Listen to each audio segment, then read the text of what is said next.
welcome to the Blue Shirts Two Cheers exercise here. So please tell us your names and where you're from. Minnie, Mikey from Washington.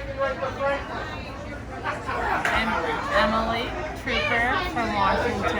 Okay, so Mikey, obviously your name represents the fact that you're Minnie, you're the subordinate to your father.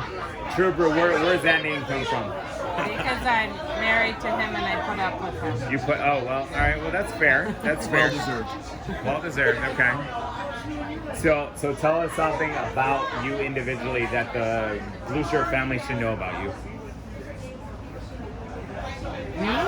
Well, just anything. It might be a hobby, it might be a talent, it might be just something that you're passionate about.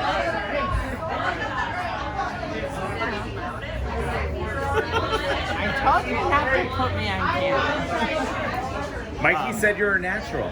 Oh, we were talking about something else.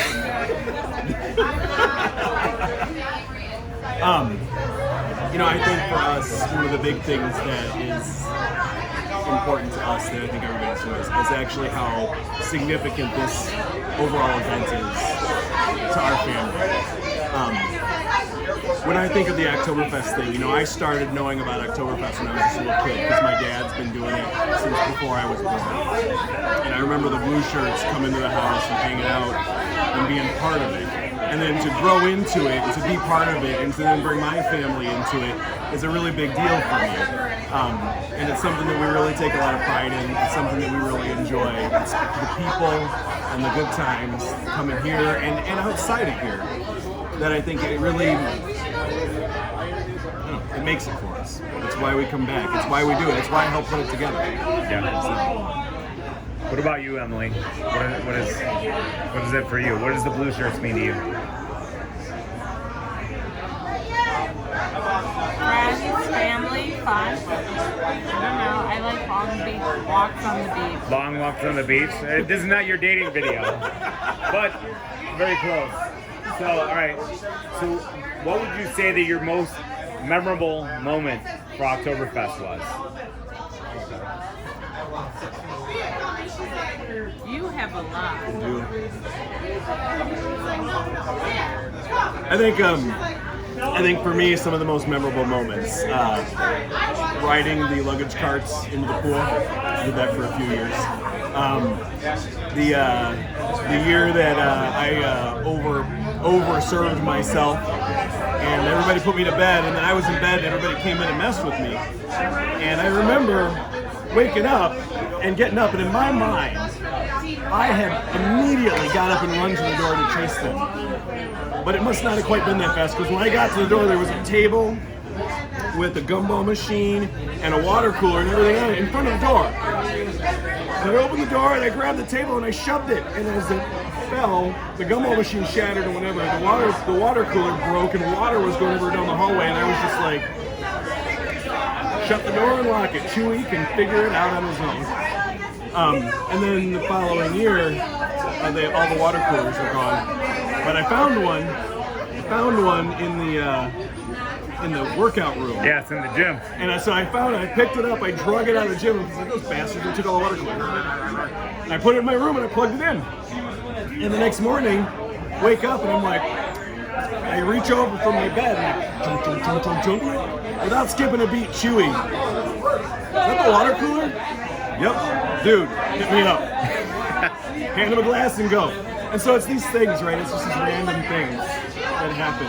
Or when my first year, when we came up and we surprised Dad for his 25th. I can remember we snuck Mom in, and we were hiding behind Glenn in line to get this 25th year muttons. And Glenn, like, being as big as he can, he goes up and he gives Dad a big hug and plants one on him. Dad's like, and then Glenn moves and there's Mom. And Dad's like, you're here. I can't believe you're here. And he actually started like crying because he was so happy and all this kind of stuff. And then he finally gets over that and he goes look at the next person in line and it's me. And he's like, you're here. Oh my God. And it's just,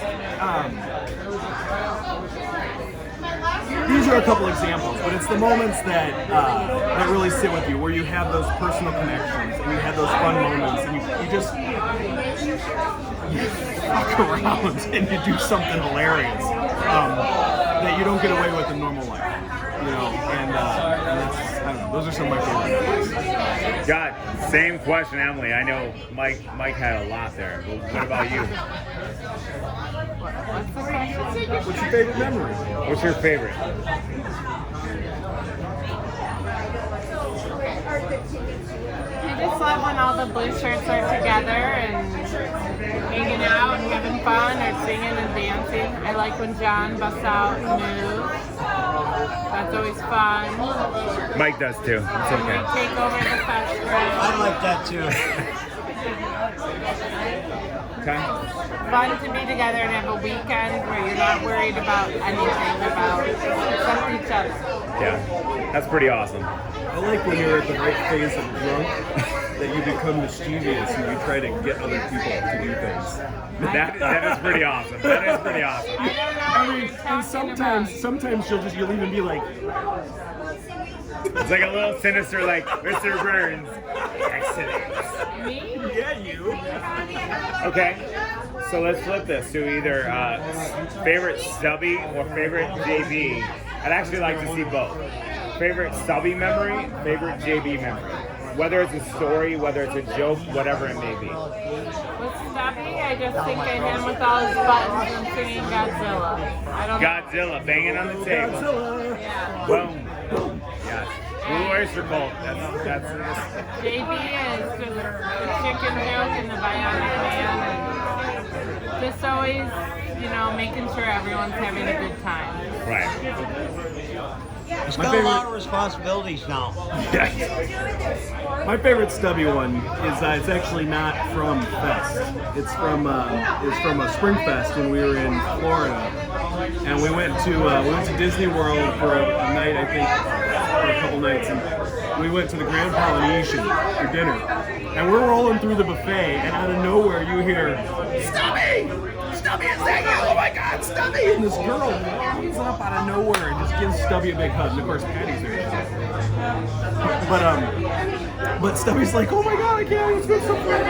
And it was one of those things like Stubby just met her randomly. I think it was at Fest, you know. Okay. And you're out in the middle of nowhere where you would expect it. And of course, Stubby is the one that they recognize because it's Stubby. I mean, Right. and so that was pretty amazing. And then JB, again, it's not an at Fest one, but it is the bionic arm joke. When he told the bionic arm joke, when we got all the blue shirts together when they came to visit Seattle, we had a little mini blue shirt reunion in Seattle at Fierabend, the German bar downtown. And he told the bionic arm joke, and we had a bunch of our friends, some of who are actually, they're Oktoberfesters now. At the time they weren't, it was years before they came. But they got to see him tell the bionic arm joke. He went for it. I mean, they were just on the floor laughing. You know, and it was, those guys, they can command a crowd. They can command the attention. And it all comes from that place inside where it's just like they're here to have that fun, and it's so infectious. That's awesome. Well, hey, I appreciate both of your time. That's all we have for today. Thank you. All right.